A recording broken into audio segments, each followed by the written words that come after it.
Hey, welcome to Garden Fork Radio. My name is Eric. Thank you for downloading the show and checking us out. This is a podcast of eclectic DIY, what I find interesting and what my friends find interesting. And we get together and talk about it. And today, one of my good friends, Will Wallace from the YouTube channel The Weekend Homestead, is here. Hey, sir. Good day. How are you, sir? I'm excited because you're going to tell me how to build my next pizza oven. That pizza oven was the coolest thing I've seen ever. That was so awesome. For people that haven't watched the video on the Garden Fork YouTube channel yet, I built a pizza oven out of a metal 55-gallon drum. And this version 1.0, I asked in the video for people to comment and give me some suggestions to make it better. And I thought we'd talk about it today. And Will had some comments, and he kept on talking, and I'm like, stop talking until I can hit the record button here. The interesting thing about your pizza oven is the first thing I had thought of was I'm wondering if I could convert my maple syrup evaporator that I made in a 55-gallon drum into a pizza oven. I don't know if you remember that or not, but I made one that was laying on its side. And I was like, first thing I thought, I was like, I wonder if I could do that. But the door on the front, I think, is too small. Well, you could always make the door bigger. I think it's just make another one is what I'm really thinking. Yeah, you made it. I was gonna say you made it look so easy. Yeah, I'm not very good at measuring. I'm more about, well, let me cut it and I'll see if it fits. And I had to fix some holes in it, but it worked out amazingly well. I actually like it more than the brick oven, the Garden Fork dry fit portable brick pizza oven that you can assemble it in 20 minutes and then fire up your fire. But it's a little it's all dry fit bricks stacked on top of itself, and the weight of the bricks is holding it together. And if you bang into the table, it's gonna fall over, you know. Possible safety issue. And this thing is, the drum was $30 from Tractor Supply. It's a brand new drum.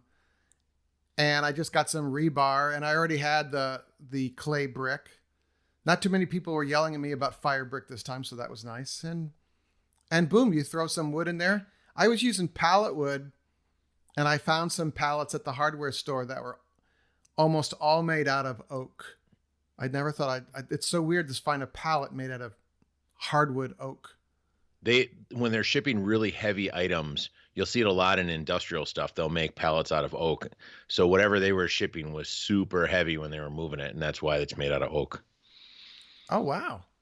Yeah, I learned that from my buddy who's in the trucking industry. Because he brought me some one time, and I'm like, where did you get pallets made of oak? And he's like, oh, we were transporting transformers for the power company, and I guess what is the wind thing in the middle? It's like what a generator has. It doesn't matter. The thing that has all the copper on it, they're super heavy, and putting it in a pallet and a crate made out of pine, it would just fall apart. So they make them out of oak. Wow. That's an expensive pallet.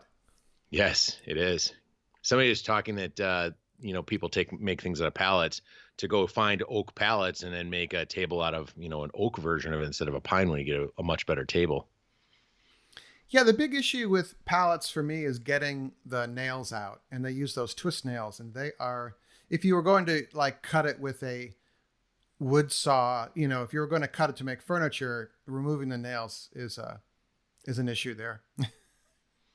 So I tried to pay attention in all of my excitement as much as possible, but I have some questions about your pizza oven. Yeah, sure. And how it works. First one is, do you end up having a scenario like, how do you deal with exhaust, like the smoke? I don't remember seeing you cut in a chimney in the back or put one on the top or anything like that. How does smoke deal with the fire? Well, it comes out the front, and I do that on purpose because the whole idea with a pizza oven, and by extension a bread oven, is what you're really doing is heating up the brick, and that radiates or reflects, I don't know if that's which word is the correct one, heat onto the pizza. And so if the fire is at the back of the barrel, if you put a chimney right above that, all the heat goes right out the back of the barrel, and the roof, the brick roof of your pizza oven doesn't get nearly as hot as it should. So I have it so the fire's in the back, and basically the smoke and the heat run across the top and then exit the front. Does that make it hard to load or unload or watch your pizza cook? No, I mean it's freaking hot. So you can't get your eyeballs too close to that thing for very long. It is amazingly hot, but you want it really hot to make your pizza. You want to bubble the crust. You want to heat your ingredients. You want them to melt. And I built a slide, a pizza peel out of some plywood. Of course, there's a video about that. But yeah, that and your welding gloves, you're good to go. Would you have ever thought to, at the top of the barrel closest to the opening, putting a chimney there, so then instead of the smoke coming out the front of the thing, it makes a sharp turn and goes up to make it a little bit more bearable in the front? Or is it really not that big of an issue? To me, it's not big of an issue because there's not much smoke. It smokes when you first fire it, but you're not standing near it then anyway. You've got a lot of paper and cardboard, and I actually use old beehive frames. They're great for starting fires because they're beeswax and old wood. And then once you're down to flame and coals, there's very little smoke coming off the thing. And I don't know, I just thought the chimney on it is one more thing I got to take apart. I kind of like the a la carte, like, hey, here's the barrel, here are the pieces of rebar, there's the brick, boom, boom, boom, and it's good to go. How heavy is this thing? I mean, I know that you have a tractor. Could you put a loop on the top of the barrel and then just be able to pick it up with the forks and move it around the yard? Yeah, it's 30. There are 32 bricks. So it's 5. There's 64 bricks in it. So Wow. it's 5 across and it's 8 deep. Here we go. This is Eric with his math. It's got to be at least 300 pounds. No, it's not. I have to figure that out. But you might be able to two-man it, but my idea was you could take it apart relatively. Like I moved the brick around and everything in a garden cart. The garden cart used for compost. It's got the bicycle wheels on the sides, the plywood garden cart. Yeah. So you could move the barrel and the brick in that. But yeah, you can use your tractor too. But the tractor might even make it more kind of awkwardy because it's kind of dangling from your forks. But I don't True. know. Maybe you just build some kind of mechanism you could pick it up and roll it, or even better, figure out a way to mount wheels on it and make it like a wheelbarrow. Yeah. Now Or we're putting it on. you could weld some slots with metal brackets across the top of the barrel and put the forks on your tractor and drive the forks across the top of the barrel and just lift the whole thing up. Well, that's a good idea too. Do you ever worry about spalding, or where the brick splits and falls apart or anything like that? Does that ever happen, or like the chips come off the ceiling and end up in the food or any of that? No, what I talked about this a little in the video and I tried to not sound annoyed with people, but clay brick can get really hot and it does not in my experience, it does not explode. What it does over time is crack, and it's kind of a underwhelming.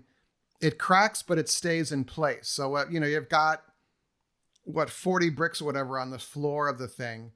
And then if it gets, one of them starts to crack, it goes crack and it just sits there. It doesn't. And I've never had anything come off the top, and it's just clay. So it might be like accidentally like a piece of gravel got on your pizza, and you could probably see it before you ate it anyway. But the fire brick is built for getting real hot and then cooling down, and getting real hot and then cooling down. And clay brick is not built for that. But my clay brick I get for free out of dumpsters, because when they demo the interior walls of buildings in Brooklyn, a lot of them are still clay brick, and it's free. And the fire brick, depending on where you buy it, it can be $4 a brick. It could be $6 a brick, Yeah, that's a lot. I mean, that's very expensive. Interesting. Do you, on the barrel, last question on just kind of building this thing, did you have any issues with paint at all on the barrel, or how did the barrel come? It looked like whoever was selling the brand new barrels had barely sprayed the outside with some spray paint, like from a compressor. And that burned off in about 5 minutes when I fired up for the fire. But Now, do you suggest the interior was immaculate. So do you suggest burning this in, like, like when you build something and you put a fire in it, you want to kind of do a test burn on it and then let it burn completely out and then use it for the first time, or was it good to go right out of the gate? well, I knew it was a brand new barrel, so I was fine with that. But if I was using a barrel I got from a friend, I would wamp it up and burn it for a couple hours. Um, I think I don't want to sound careless, but I think after you heat up a barrel, whatever's in there is probably incinerated. Yeah. 500 degrees for a short period of time will pretty much take care of anything. The flip side of that is if it's galvanized, you do not want to use it. But I've never seen a barrel that is galvanized. I've seen outdoor metal, like buckets and stuff that are galvanized, but I've never seen like a 55-gallon drum that's galvanized, because that is zinc. And if you heat that up, the vapor can do very bad things to you. That would be one expensive barrel if that was the case, if they made a barrel out of that. Here's my galvanized barrel. But there are a lot of great comments about version 2.0, which we'll do. And probably the biggest one was, since I was trying to measure the brick and figure out exactly where to drill the holes. And more than one person said, why don't you make a cardboard template of the profile of the bricks and then use that to figure out where you're going to drill your holes? And I was like, oh, there you go. What my wife had suggested when we had watched it was, she has one of those cookie sheets or baking stones. What if we made that and then just put the baking stone inside of the oven, had the fire in the back, on the bricks and everything like that, and then you got a nice smooth, easy surface to work on inside there? Because you could buy one of those baking stones or whatever fairly inexpensive, and they can get really hot. So that was one of the ideas that she had, was seeing if one of those would fit in there. Yeah, a couple of people asked about putting in a pizza stone. And I'm like, you can, but you would have to have the fire on top of it first, because you need the bottom of your crust to cook and brown. And I think some people didn't love the idea that I just took the ash and swept it away from where I was going to lay the pizza down on the brick. And I'm like, ash is basically charcoal. It's wood. People eat charcoal to sell their stomachs. And putting the pizza stone on there, you would have to heat up that pizza stone for either have coals right on top of it or have it in there for a really long time to get whomping hot. But anything's possible. We could try it. Any thoughts of putting a bathroom fan in there to get some turbocharge out of it? Oh no. Ooh, wow. That would get really hot. Make it like the first pizza oven, jet oven, something like that. It's kind of funny because that's actually what I do with my maple syrup evaporator. Is we have a bathroom fan with a dimmer, like a regular household dimmer switch thing on it. And we dial it up and down when we really want the boil to go. We just fire that thing up, and it's got that crinkly aluminum foil piping, and it goes into the front of the evaporator. And it's like, how blacksmiths will wamp up the coal fire when they're getting the metal really hot. So yeah, I didn't think about that. The only thing with that is that could blow ash. You turn it off right before you put the pizza in the oven, because that ash flying around, it could land on the pizza. And I don't really care, but it'd be less than, it's just not very decorative, Yeah, your pizza turn out all gray. Yeah, gray pizza, gray artisanal pizza. Nice, very nice. You just did store-bought dough or make it from scratch, or it doesn't matter, you can do whatever you want in there? Could you bake bread in this thing? Well, that's a thought. To answer the first question, there's a grocery store near me that has a prepared food area, kind of pre-coronavirus. You could go sit down in there, and it's like a food court. That's the word. A very nice food court. And they have a pizza guy, a pizza oven, and it could be a woman too. I don't know. But they sell the dough. You can buy the pizza dough that they make, and it's the real deal. It's made overnight. It's nice. It's nice and smushy. And so I went down to my grocery store and bought the dough. It's from the Big Y, in Connecticut. If anyone shops there, they're American owned, so I like going there, and they're really nice people. And the second question I'm now blanking on. I don't remember either. I was so fascinated by the dough and everything. Bread. Could you make bread in this thing? Yes, but you would need to add more mass. I mean, where a bread oven is a bigger version of a pizza oven, because usually with a bread oven, you don't have a fire going. But I think in this one you'd have to, but you have to, I would line the sides of it with brick as well, which is actually something I'm thinking of doing. And then you'd have to make a front door that was kind of insulated as well to hold the heat in. So you could put the dough in, you could put it in a clay pot or something, but you need a lot more mass to hold a lot of heat to wamp up pizza, to wamp up bread dough. I would almost think that the outside of the bread would torch and the inside would be doughy based on the fact of you have super intense heat. Because like an oven is, 350 and you kind of have it set or whatever, and it's kind of at a gradual temperature versus this thing where depending on the fire and what you have burning there, you could have 500, 600 degrees, like super hot, Yeah, it's I have yet to build a bread oven. I'm curious, maybe I could bake bread in the ground. I got another video coming out where I put the Dutch oven in the dirt with a bunch of wood and fire. I wonder if you could make bread that way. You could make it with your tractor, dig the hole with your backhoe, and then, line it with the stuff. First ever tractor built bread oven. The cranky people would come out for that. You did it wrong. You're going to get dirt in your bread. We will have a tractor episode coming up because I now have an experience of owning 2 tractors, and I have some insight into that now. If you're thinking about buying a tractor, maybe Erin could come on because I think she still would like to buy one. I will tell you that I could give you my experience of why not to buy a skid steer, because they get very expensive if they break. Yeah. Wow, I was shocked when the tracks, we lost one of the tracks and then had to have it replaced, and then the tracks that we bought to have put on there failed. So now we have a whole pile of problems. Wow.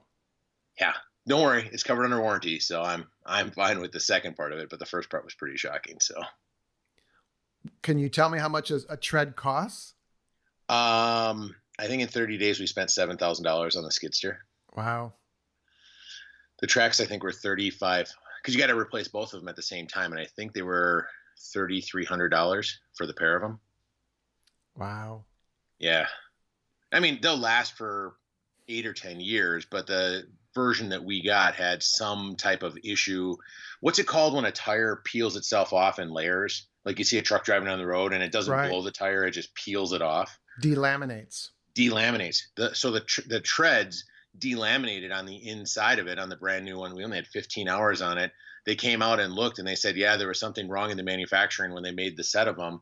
And it peeled off perfectly inside of the tractor. The problem is you have a lot of wheels and gears and motors and things like that inside the tread. So when you have fine pieces of rubber that are embedded with steel cable wrapped up in a whole bunch of mechanical stuff, it can get expensive very quickly.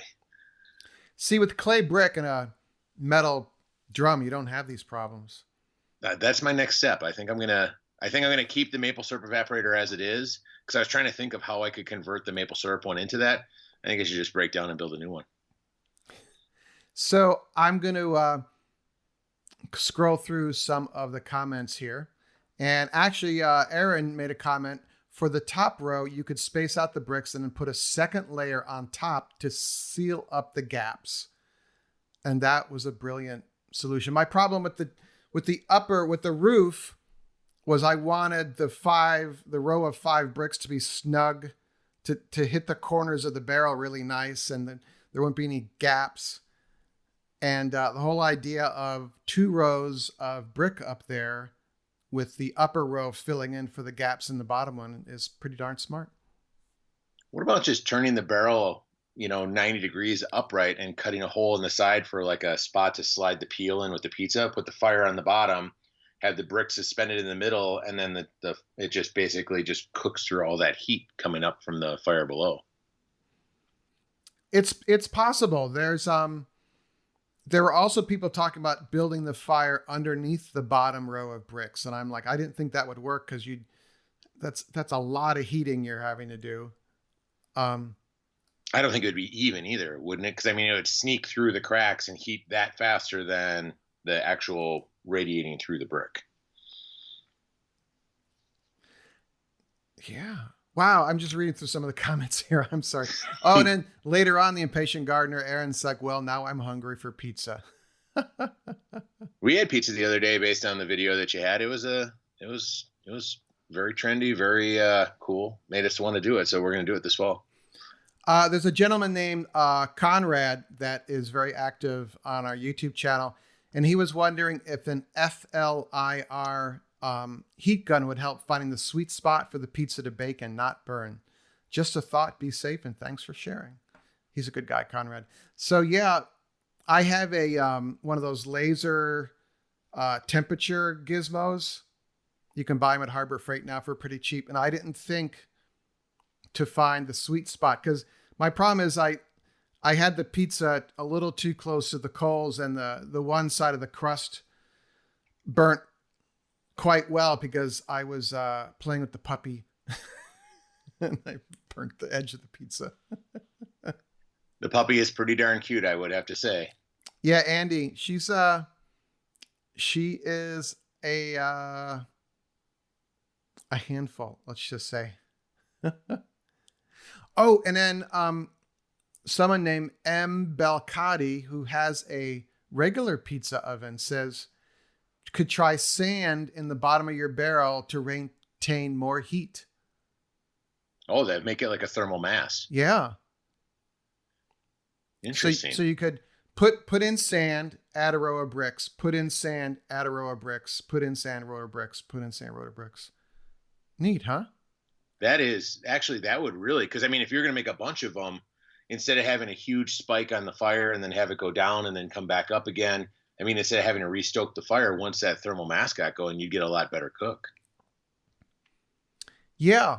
Someone here asked if we just didn't use a top layer of brick, and they're like, wouldn't the metal of the barrel radiate heat down? And I don't think it would do it nearly as well.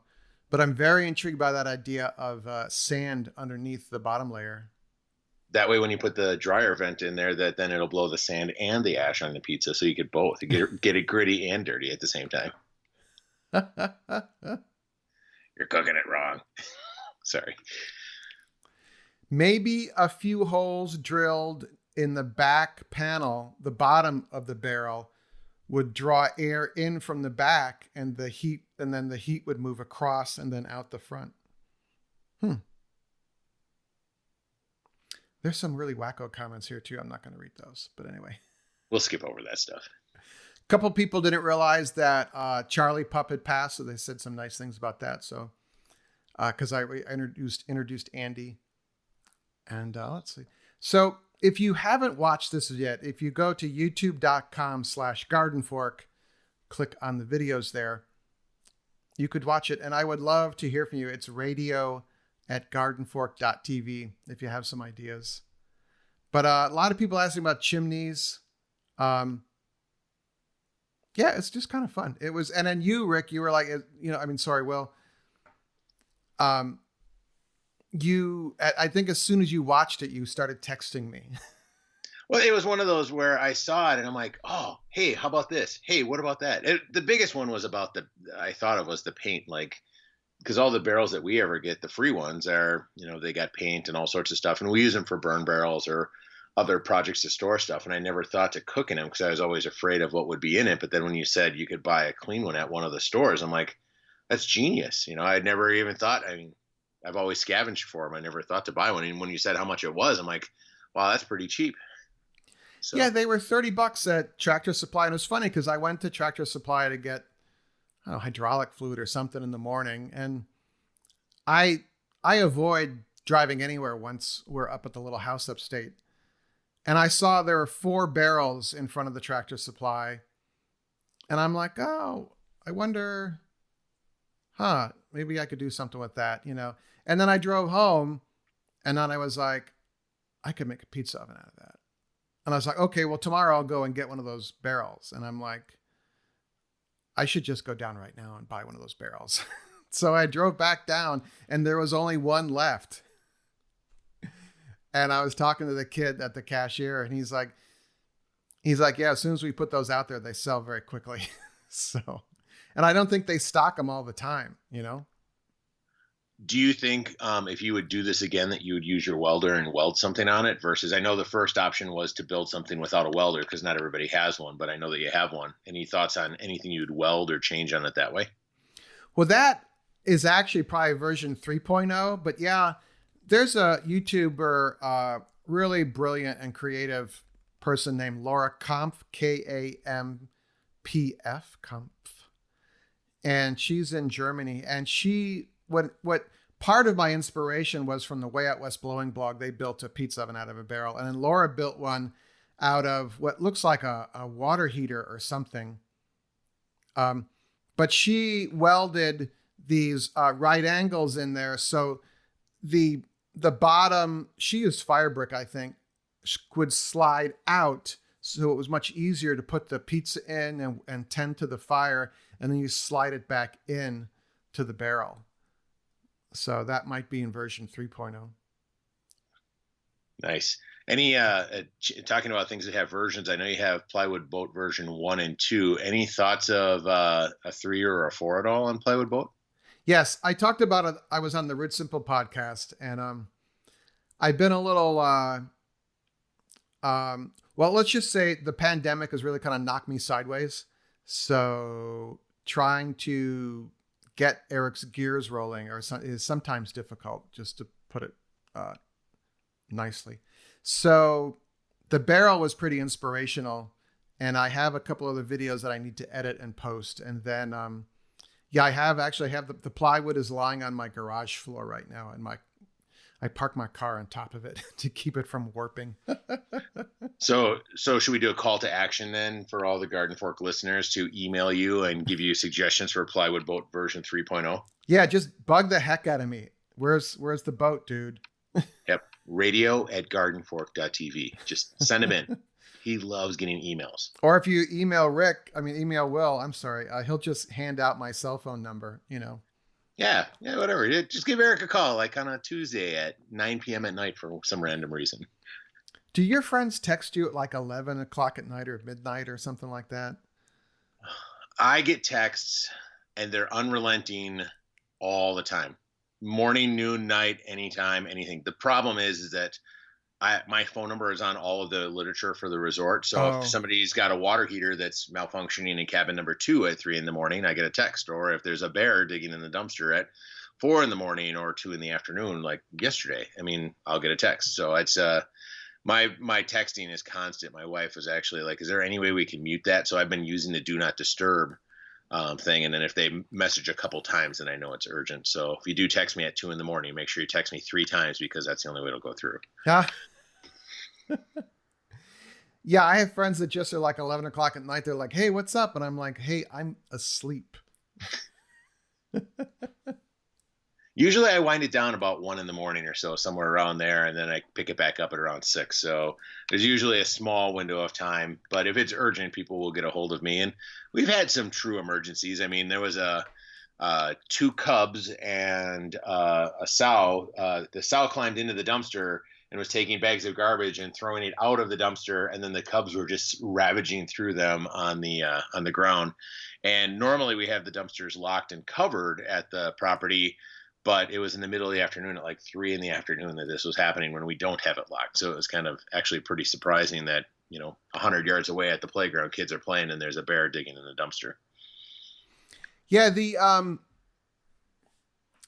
the bear thing has become a big issue in our town. And a friend of mine who is a weekender from the Upper West Side of Manhattan called me panicked. And he's like, there's a bear and 2 cubs in my driveway. They're near my car. And I'm like, well, are you inside? He goes, yeah. He goes, the dog inside? He goes, yeah. I'm like, well, just wait. Just enjoy watching them, watch them do their thing. And don't leave. He has a grill and he cooks meat on it. and that is a pheromone for bears. So I'm amazed at how often I'll go to the house that we have at the weekend homestead, and the grill has been moved, or the stuff on the deck has been moved. And I mean, so they go up the stairs, and I mean they'll go right to it. If there's stairs or anything like that, that's not going to stop them. They'll climb trees, so stairs are pretty easy for them. And they'll get into anything. We can't have bird feeders out or any of that stuff because they'll just get into it. We actually, at Pinecone Camp, the little wooded house that we put out in the woods, I happened to go out there about a week and a half ago, and we were looking at some stuff, and I noticed a whole bunch of chew marks on the frame of the door. So a bear was on the porch chewing on the frame of the door in the last 2 or 3 weeks. he wanted to go in and watch some Netflix. Exactly. I actually don't have internet out there yet. We're working on that. Trying to figure that one out is kind of tricky. You might not want internet somewhere, you know? That's actually, I like the fact that my phone just barely works. So only text messaging and phone actual calls work there. Otherwise, other than that, there's no anything. So it's nice. You sit by the fire and listen to some music and maybe enjoy a beverage or two. And yeah, it's a nice way to relax in the middle of the week. Cool. So if you have some ideas about improving the pizza barrel oven, it's radio@gardenfork.tv.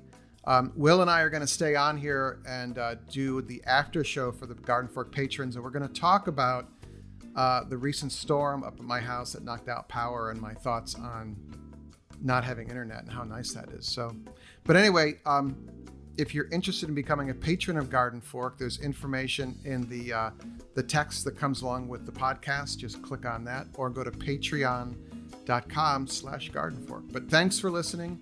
It's radio@gardenfork.tv is our contact, or just get a hold of Will at the Weekend Homestead on YouTube, and he'll tell you everything. Whatever you need to know, you let me know. I'll give you all of Eric's secrets. All right, everyone, go out and do cool stuff and come back and tell me about it. Thank you very much for listening. Garden Fork Radio's executive producer is Jimmy Goots. You can find more information about Jimmy and the custom hollow books he makes at hollowbooks.com. Our theme music is used under license from uniquetracks.com. Other music used in the show is used under license from audioblocks.com.